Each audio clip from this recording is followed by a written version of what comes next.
Well, moving on, our next talk and our next speaker, it's a significant privilege to have this lineup. I hope you recognize what a privilege it is for me to come from the States and both see, witness, and enjoy the company of these fine people.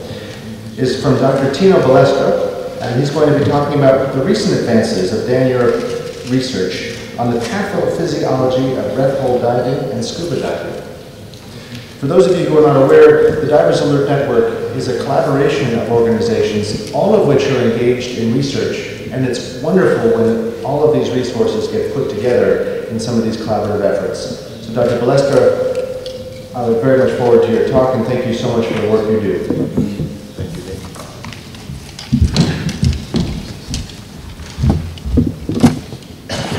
Thank you very much. Also thanks to Jacek, to Gislav.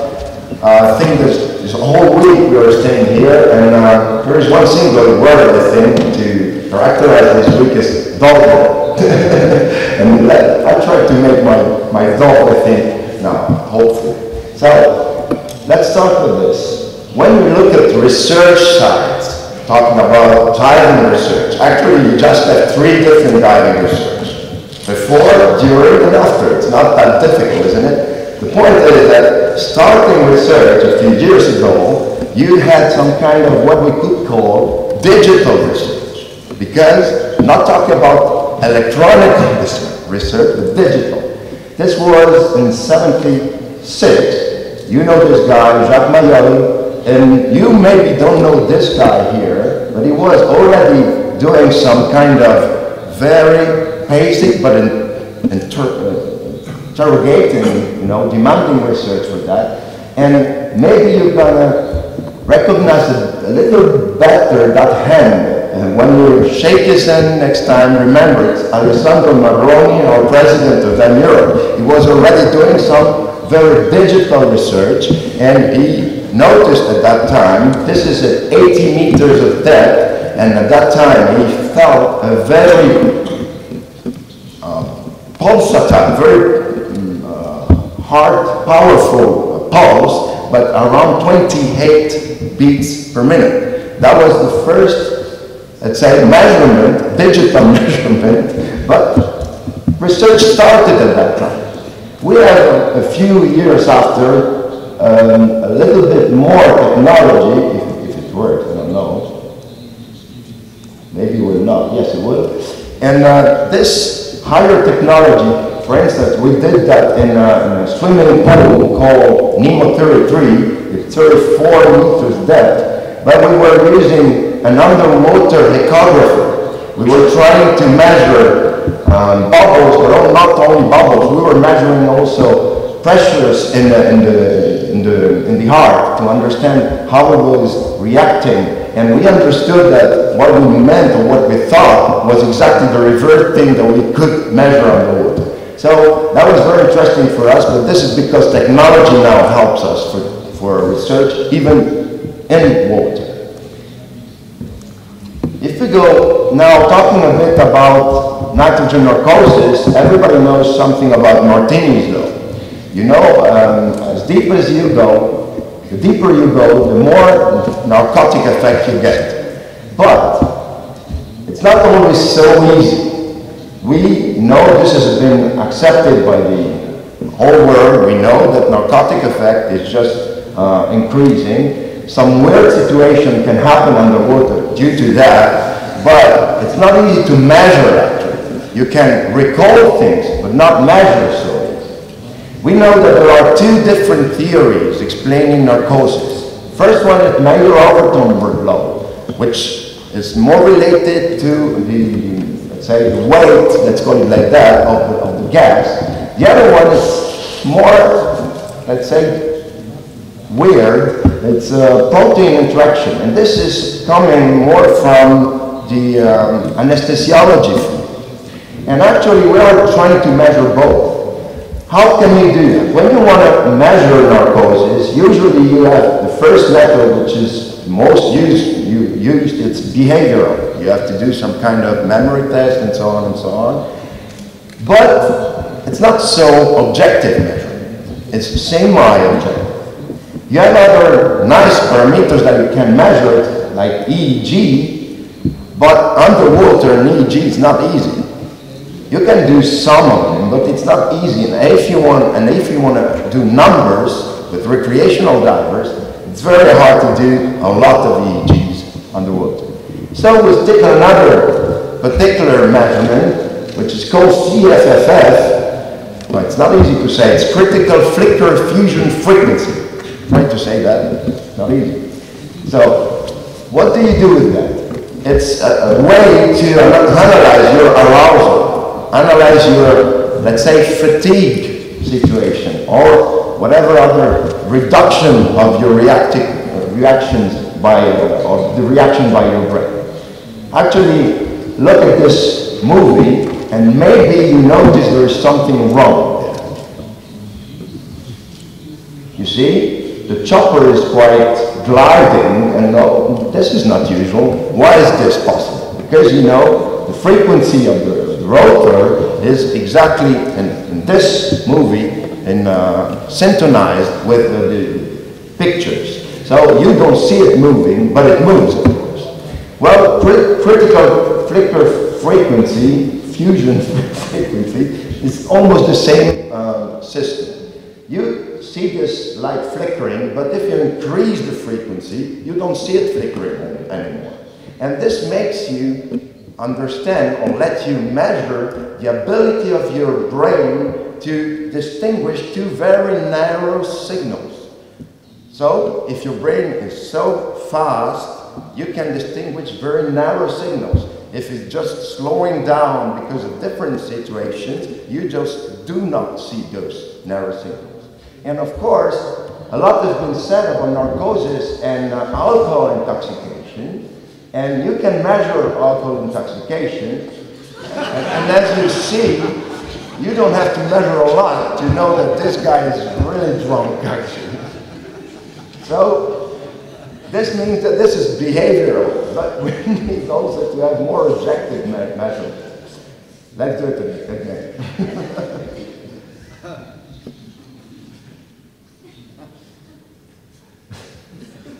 Just to be sure that everybody understood.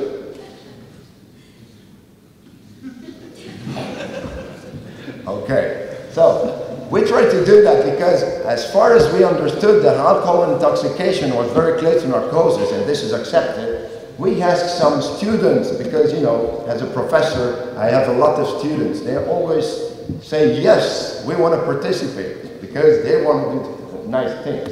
So we asked students to pass a test of critical flicker fusion frequency. We asked them to have this test while being very relaxed.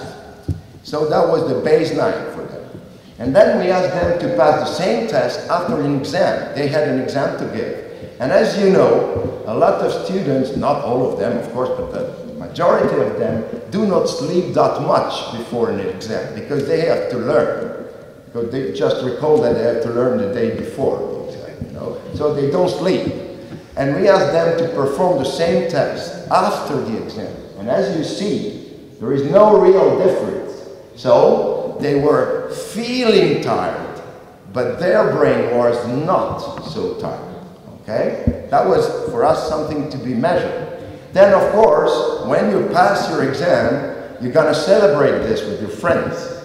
We followed them. We even offered them beers. Belgian beers, I'm sorry to say. It's important to understand.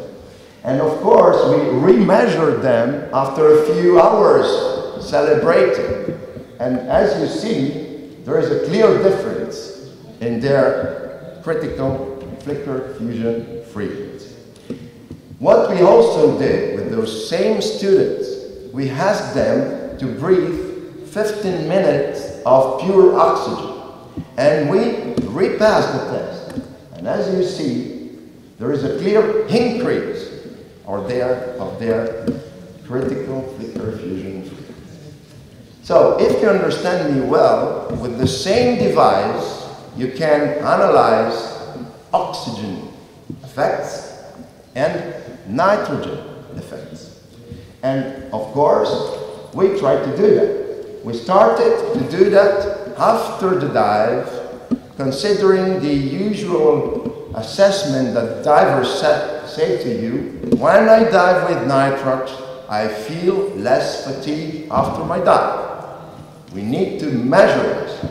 So the first thing we ask them is to have a visual scale to say, okay, how energetic I am or how sleepy I am.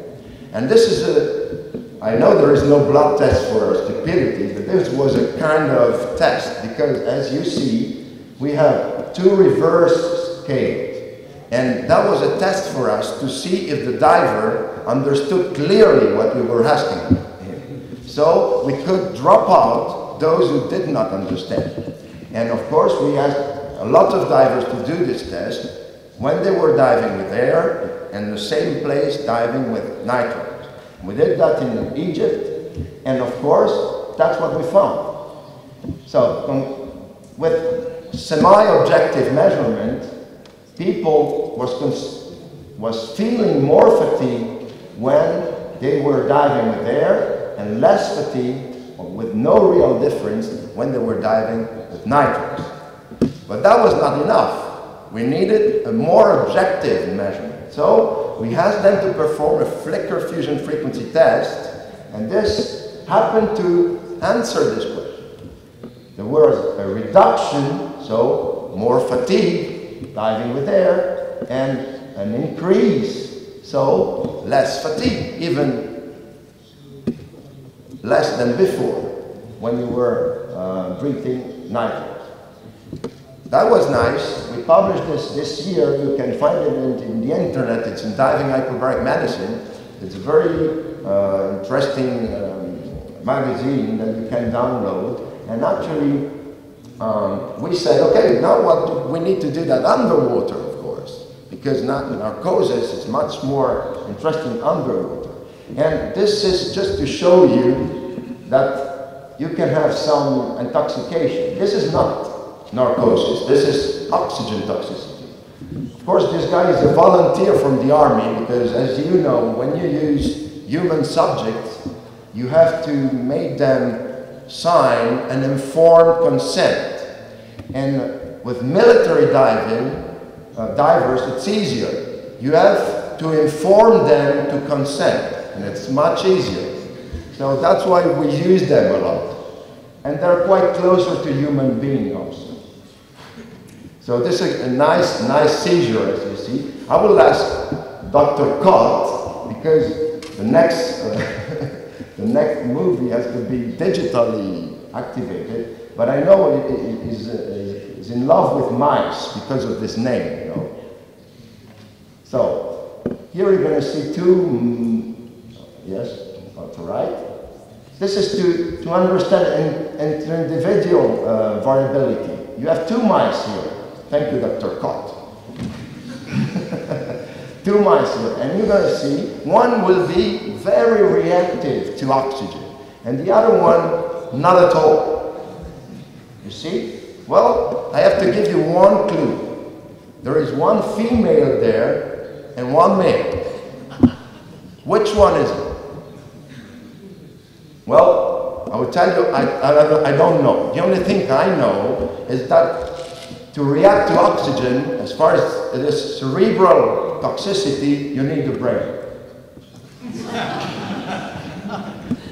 Well, so then we built a little device to analyze this flicker fusion frequency underwater.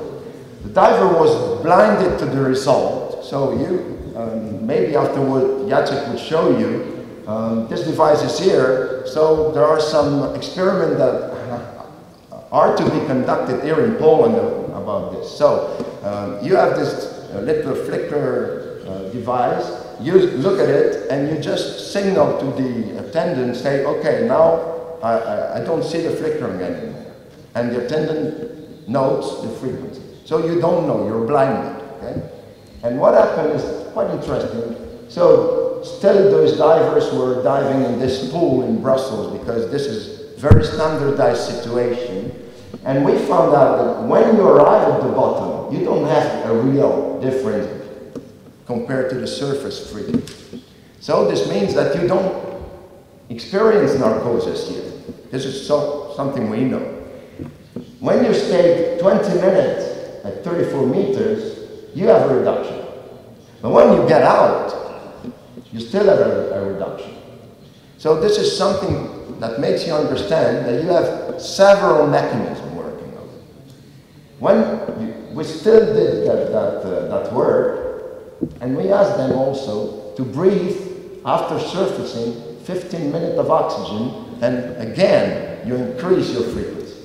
The idea then was to say, okay, what happened? Is that denitrogenation, or is this just increasing excitability of your brain?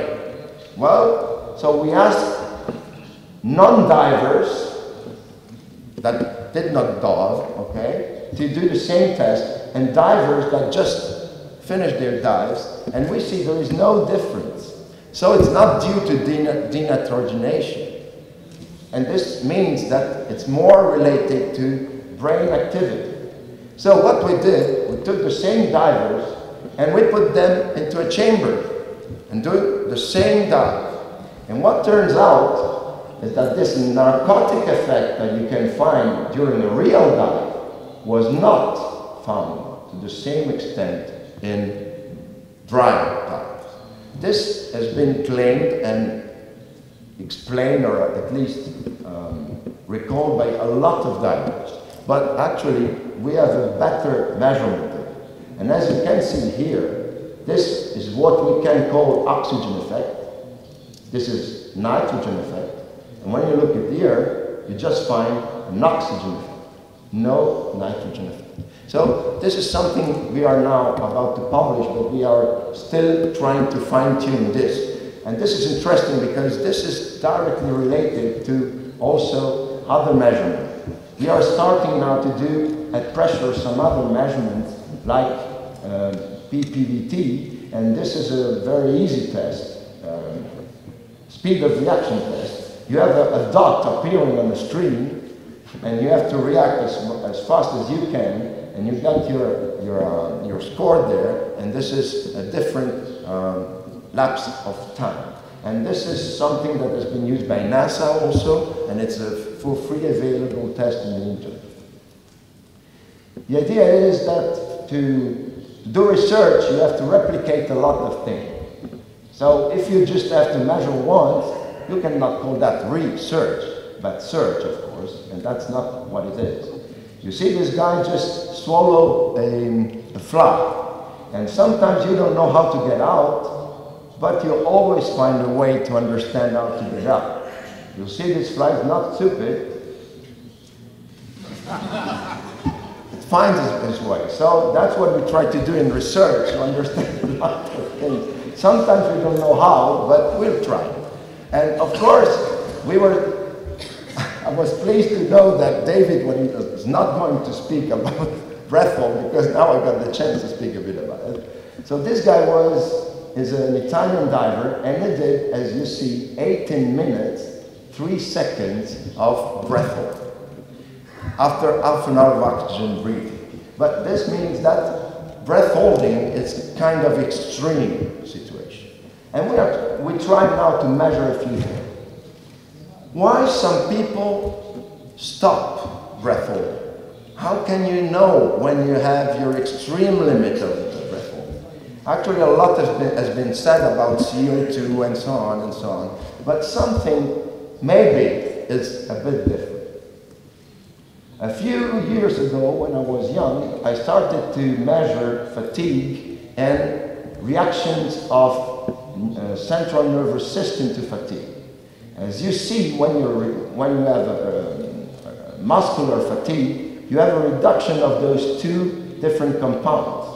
But the funny thing is that you have an increase of a third compound here, which is a transcortical reflex. So it's something coming from your muscle, getting up to your brain, and getting back to the muscle.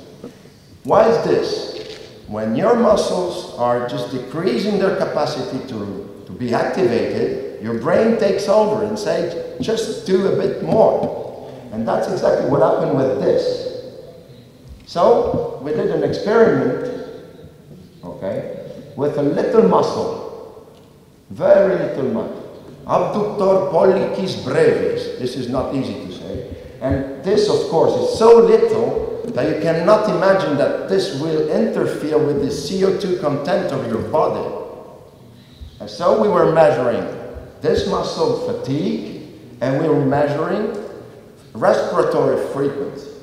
And what turns out is if you contract this muscle to some extent, you will interfere with your respiratory frequency. So this means that this is not related to CO2 built up. And what we can show you is this. This is, no difference in respiratory frequency, but a very nice increase in respiratory frequency when you contract a little bit more.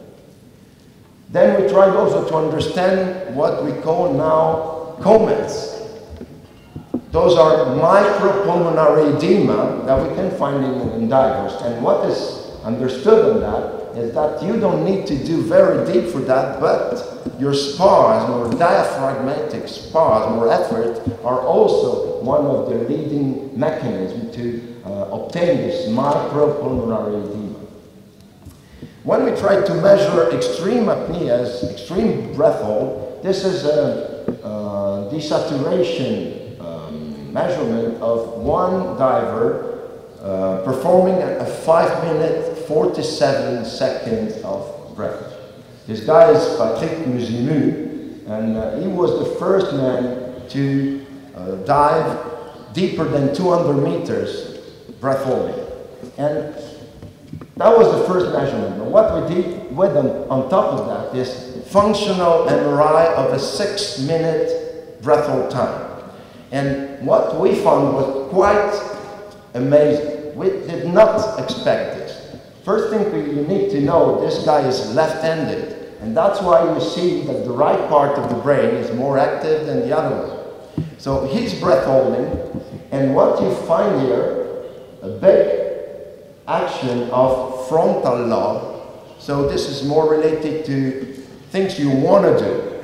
But what you find also, it's a pretty nice reaction in the cerebellar part of your body. And this is more related to kind of automatic movement. Maybe some of you know that some divers experience what we call sambas, myoclonic reactions after the dive. And this is something that can let us understand why. As soon as the upper part of your brain is taking control, no problem. You will say to your cerebellar part, keep cool. But when your upper part is just away because you release your control or because you're fainting or whatever, the lower part will react. So this is fairly new. This is from 3 months ago, and we have not yet published that. So you're the first.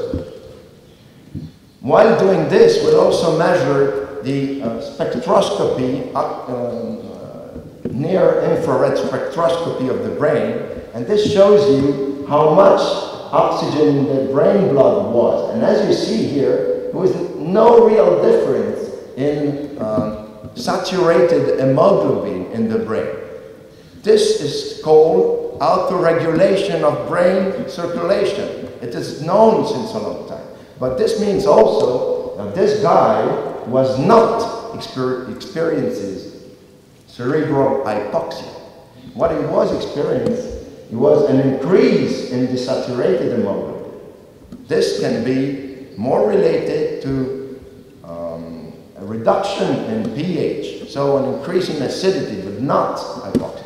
So you see, we have still a lot to measure and to understand for that. This is, of course, an extreme apnea. Umberto Pellizzari, Patrick Musimu, this guy helped us a lot, and I want just to recall what he was performing. This has been published this year in British Journal of Sports Medicine. He was doing a very particular technique.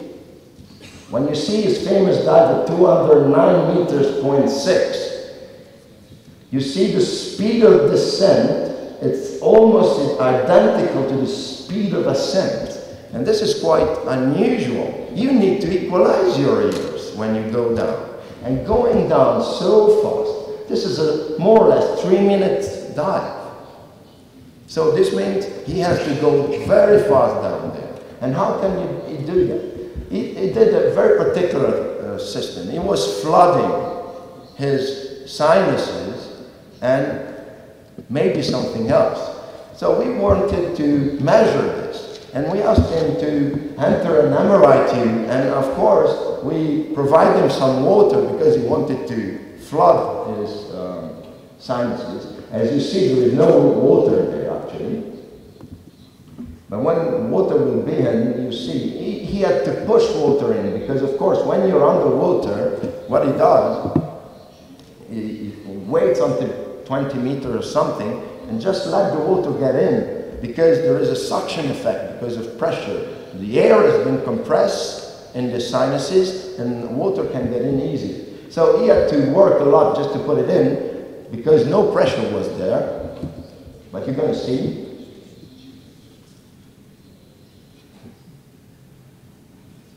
I asked him if he wanted to try with beer, Belgian beer, but he didn't want it. So, I will show you the result. This is water, the white part, you see? So, sphenoidal sinus. This is the auditory nerve. This is the inner ear. But if you look closer, you find out that that part, those are mastoid cells. There's a part of your skull that if you want to flood this, you need to flood your Eustachian tube. So this means that he was flooding his middle ear. So no equalization needed anymore. So that was his technique. But of course, a lot of people were just reluctant to believe it. Because of course, as you know, the first phase of a discovery, it's not true. I don't believe it. If you keep on explaining that it works, afterwards the same guys can say, well, maybe it's true. And if you keep on telling it and measure it, at the end of it, I always say that I was the first one. But that's always the case. And a lot of people were not believing that, but actually now it's clear. I wanted just to say a few words on that. Patrick Mugenu just passed away the 21st July this year. He was 41 years old and he left one young daughter, 6-year-old daughter. I want just to thank this great guy because he did a lot of job with us. And of course, we don't have any other breathhold diver left of that importance to do very hard, demanding work on breathhold. The only thing we keep on trying to do is to keep lateral thinking. As you see this lady say, come on, I don't see my French fries. She answered, they're on your plate. No, they're not.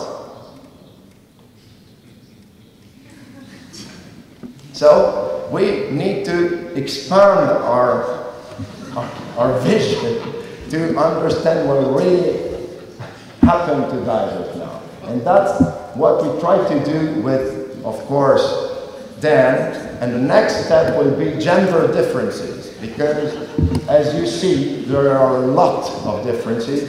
Now we need to understand why.